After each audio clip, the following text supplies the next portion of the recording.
నమస్కారం ఘంటారాబానికి స్వాగతం. ముందుగా ప్రధానాంశాలు. ముగిసిన నామినేషన్ల ఉపసంహరణ ఘట్టం.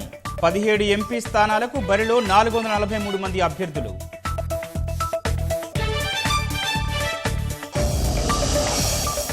నిజామాబాద్ స్థానానికి తప్పని బ్యాలెట్ పోరు.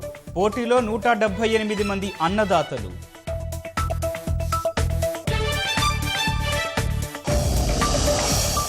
పార్లమెంటరీ పోరుకు పదునెక్కిన ప్రచారం. ప్రజల్లోకి విస్తృతంగా వెళ్తోన్న అభ్యర్థులు.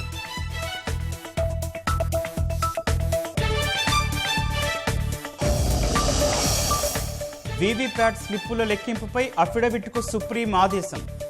ఈసీకి రేపటి వరకు గడువు పొడిగింపు.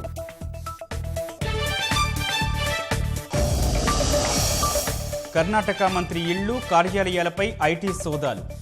ప్రత్యర్థులపై మెరుపు దాడులని కుమారస్వామి మండిపాటు. కశ్మీర్ షోపియాన్లో ఎదురు కాల్పులు. జవాన్ల కాల్పుల్లో 3 ముష్కరుల హతం.